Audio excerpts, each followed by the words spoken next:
kick this off, we got a 360 client T right here, man. He takes great care of his hair, man. You know, he does have the 360 in full effect. Alright, we're gonna kick it off with the JRL 2020 C's flick to the second notch. Because that JRL all the way open with no guard equals to a 1, we're gonna put it halfway, and that should put us at a 1.5. And as you can see, my client has light spots next to his temple. That's because he wears do-rag very often. You will see those on the side and on the back. So as you can see, we going with the grain. We keeping everything consistent, making a couple passes over to make sure you get everything nice and even, everything laid flat. You know, he did do a washing style last night, so I'm very appreciative of that. You want to clog up the clippers so it can be a nice clean cut with minimal hassle. There's one of those indentions at the bottom of the occipital bone. You can also see where he wears his do-rag very often. And also on this side, you can see where he wears it, has it kind of tight. You know, he's a trucker, he comes in maybe once or twice a month. He has his do-rag on most of the time. But that's typically a waiver, you know, wear the do-rag up until it's time for a cut.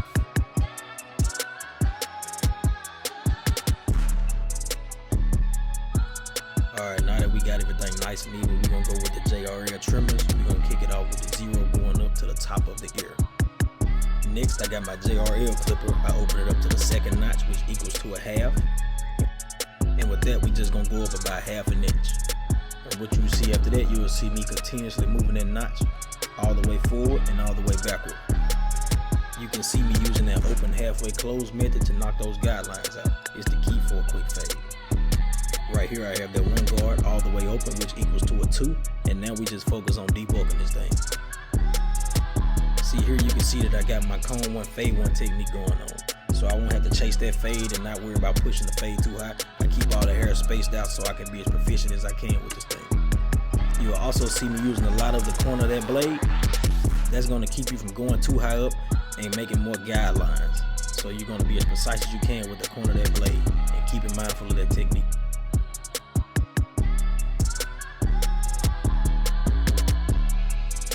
Right here, you see me throw that 1.5 guard on, all the way open. Right now, we're just gonna focus on that open halfway close technique.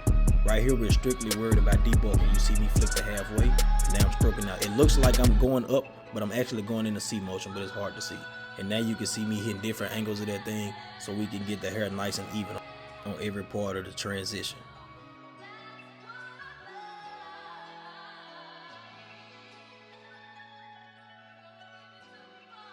Right here, you'll see me remove that blade, and now I'm strictly using the corner just so I can do some detail work. Man, I want to take this time right here to introduce myself properly, man. I'm a barber from Mississippi, you know. And man, this is my first YouTube video, man. I'm just so appreciative of you guys on Instagram and all the feedback, man. So if you could, man, please like, share, subscribe, man.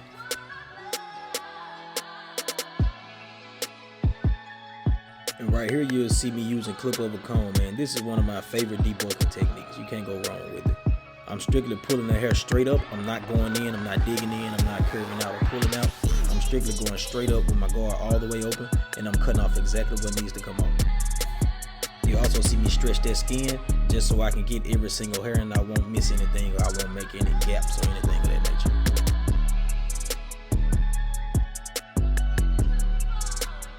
Right here, you'll see me with those Wavelength Pro FX trimmers, starting that initial guideline for that back taper.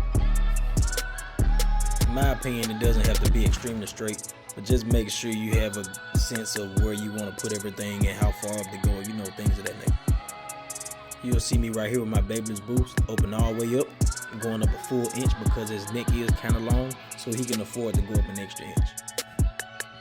You'll see me right here go halfway. I'm now using that method, the open halfway close method, which I feel like is the best fading technique. You can't go wrong with it.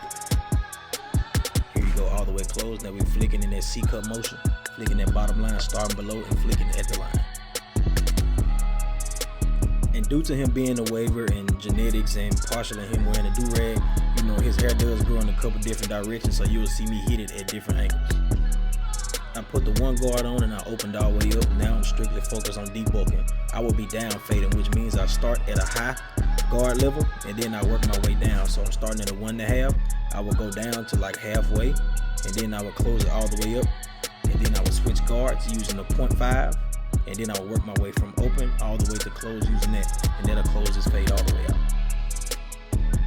And because he has those waves and because they're so dense looking, you'll see me going in a couple different directions trying to get those dark pieces out. And my apologies for not using a comb. That's not proper etiquette. You know, I'm just so in my element right now that I wasn't even thinking about it. And I've cut his hair so many times that I know exactly what his pattern is like. And at this point, you'll see me stretching the skin, targeting this one dark piece and this one abnormal growth area, so it can all be real consistent, so I can have a blurry fade at the end. You're definitely gonna have to pick at it a couple times, not just because of the hair texture, but just because of the waves that he has and because of how he wears his do-rag, you know, as I repeated before. Not necessarily knowing about waves, but knowing about growth patterns, it'll be a huge help in you fading, knowing how high to go up and what type of fade a person should have, and you know how much hair to take off and what to keep thick and what to thin out, you know. As you can see, I put that 1.5 guard back on and I'm all the way closed. I'm targeting that one area below the occipital bone where his do-rag is tied. You can see the abnormal growth pattern where it grows inward on both sides. And right now I'm just hitting it at all directions and all angles, trying to get it as precise as I can, get it all one level, get it all even.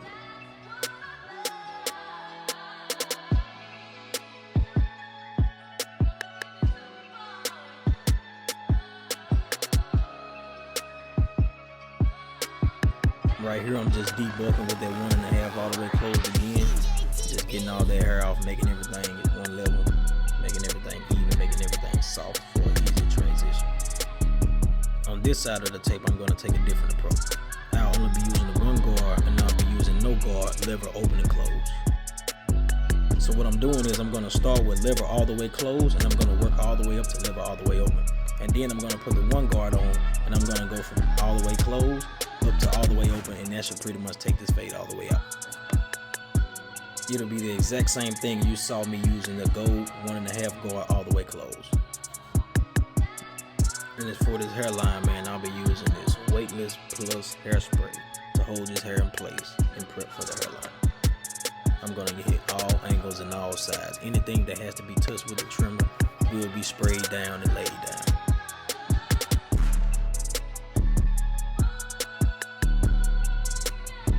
Keep it simple, man. I'm going to start in the middle and I'm going to work my way all the way to the right.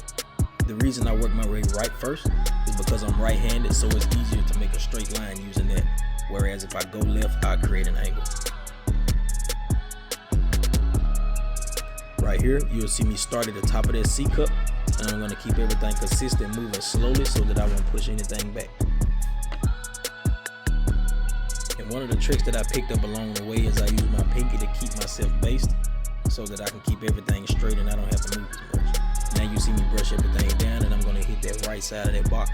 I'm going to turn the clipper sideways so that I can get the best angle and so I can take off as least hair as possible without pushing back. My client's hair grows out pretty far, so what we're going to do is not push anything back. Even if it's light, we're just going to keep everything how it is. We're going to keep everything natural with that. We don't want any ugly growth back after the haircut or anything of that nature. Going around the ear, we're going to do the same thing. We're going to use that pinky to keep that base, and we're going to hit that angle around the ear. Same thing for this side. We're going to use that corner of that blade. We're going to slightly stretch the skin so that we can hit everything that we need to hit, all the hangover hairs.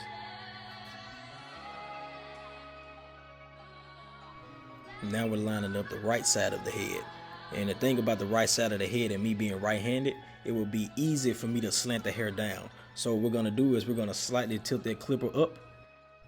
Right here, I'm going to apply a bit of enhancements using my Tune 45 application card. To get the best out of using any type of spray is to spray at the card and not spray directly at the hair. It'll help it look more realistic. It won't look as bulky and as dark.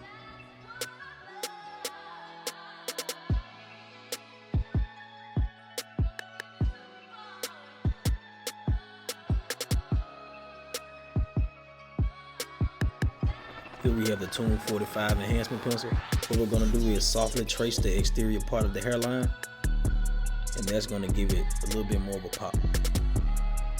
We're going to use that trimmer to slightly tread across that as well, just to get that hairline off, get all the excess off and blend it in a little bit more. We're going to do a couple passes of that. We got the razor right here. What we're gonna do is we're gonna stretch that skin. We're gonna get all the dead skin off the hairspray. We're gonna bring everything back to the hairline, going against the grain, getting everything. Here's the other side. This is a better angle. We're gonna angle that razor downward. We're gonna pull that skin, stretch that skin so we won't do any nicks. This part here is probably my favorite part of the haircut. A little detail work, getting all that stray hairs away, cutting off everything that's sticking up so everything can look smooth, everything can look like it's just painted on. Picture perfect. Adding a little oil sheen. This glass. Everything look great, man. Here we go, looking right. Man, if you enjoyed my first ever video, man, like, subscribe, comment, man. I really appreciate y'all, man. Glad.